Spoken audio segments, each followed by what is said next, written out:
Halo sahabat Erlangga, selamat datang di video pembelajaran dari materi IPS Geografi SMA kelas 10. Kali ini kita akan mempelajari materi bab 2, yakni komponen penginderaan jauh. Pernahkah sahabat Erlangga mendengar istilah penginderaan jauh atau remote sensing atau indera? Mungkin sahabat Erlangga merasa asing dengan istilah penginderaan jauh. Namun, penginderaan jauh telah banyak digunakan dalam berbagai bidang kehidupan loh. Sahabat Erlangga pasti pernah menggunakan Google Map atau Google Earth kan? Nah, tanpa disadari, sahabat Erlangga sudah menggunakan penginderaan jauh. Definisi penginderaan jauh adalah ilmu dan seni atau teknologi untuk memperoleh suatu objek, daerah, atau fenomena tanpa kontak langsung dengan objek tersebut. Informasi yang didapatkan berasal dari rekaman kamera-kamera pesawat atau satelit. Nah, sangat menarik kan? Kemudian bagaimana sistem penginderaan jauh itu bekerja? Mari kita simak pembahasan berikut untuk mengetahui jawabannya.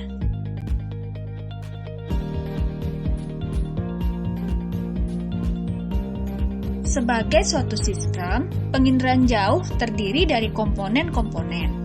Komponen-komponen tersebut menjadi satu kesatuan. Artinya, jika salah satu komponen tidak dapat berjalan sesuai dengan fungsinya, sistem penginderaan jauh tersebut akan terganggu. Berikut ini komponen-komponen penginderaan jauh. Pertama, sumber tenaga. Sumber tenaga terbagi menjadi dua, yakni sumber tenaga alamiah atau sistem pasif dan sumber tenaga buatan atau sistem aktif. Sumber tenaga alamiah yaitu menggunakan tenaga elektromagnetik yang berasal dari sinar matahari. Sinar matahari sampai di permukaan bumi. Kemudian, objek yang ada di permukaan bumi menerima dan memantulkan cahaya sinar matahari tersebut. Selanjutnya, direkam dan jadilah citra penginderaan jauh.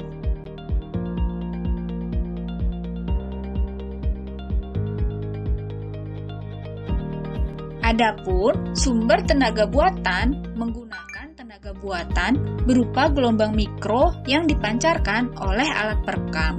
Alat perekam atau satelit memancarkan gelombang ke permukaan bumi. Kemudian gelombang tersebut dipantulkan oleh objek di permukaan bumi. Selanjutnya direkam oleh satelit dan jadilah citra penginderaan jauh.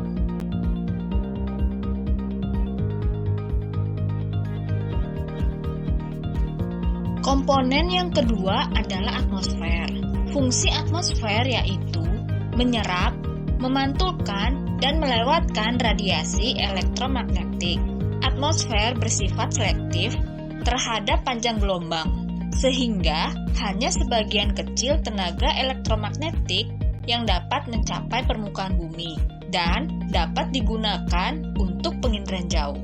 Di dalam penginderaan jauh, terdapat istilah jendela atmosfer, yaitu bagian spektrum elektromagnetik yang mencapai bumi. Jadi, ketika sinar matahari datang, tidak semua sampai ke permukaan bumi. Ada yang dihamburkan di atmosfer, ada yang diserap oleh awan, dan hanya sebagian kecil yang sampai ke permukaan bumi.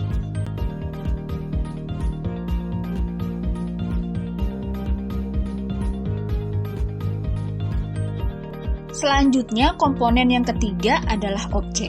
Objek penginderaan jauh adalah segala fenomena di permukaan bumi.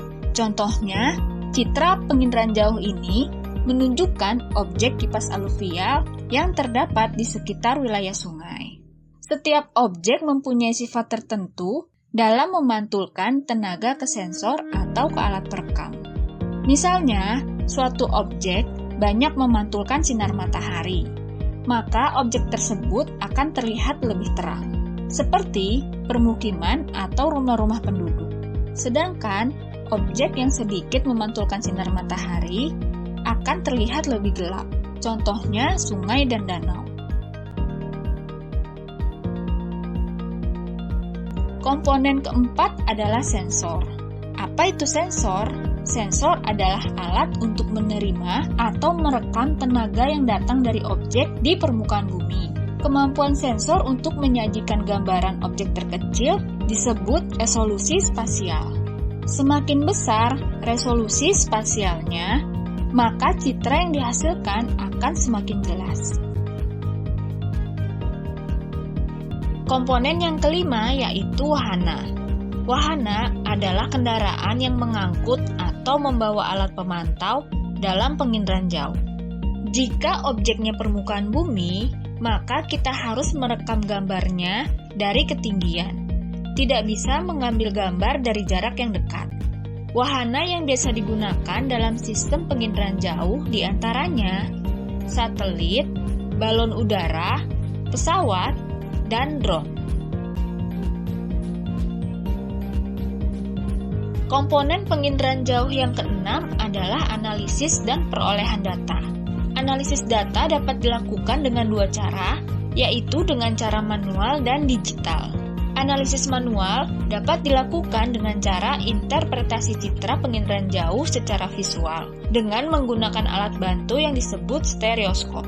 Adapun analisis digital dilakukan dengan menggunakan komputer melalui penggunaan perangkat lunak khusus untuk penginderaan jauh.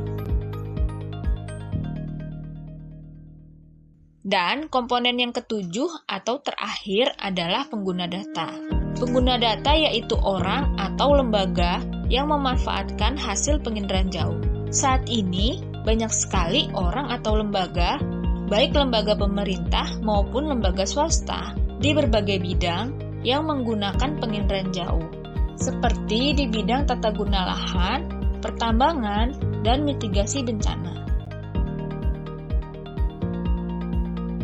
Nah, sekarang sahabat Erlangga, perhatikan gambar berikut ini. Gambar ini menunjukkan kerja komponen-komponen penginderaan jauh sehingga menjadi suatu sistem. Ada sumber tenaga, yakni sinar matahari atau gelombang mikro yang dipancarkan oleh satelit. Kemudian atmosfer sebagai perantara sinar matahari yang datang hingga sampai ke permukaan bumi. Selanjutnya, objek atau permukaan bumi ini memantulkan sinar matahari yang kemudian direkam oleh sensor yang terdapat di wahana. Hasil dari proses ini berupa data. Data yang dihasilkan bisa dalam bentuk data visual dan data digital. Data-data ini digunakan oleh orang atau lembaga di berbagai bidang kehidupan.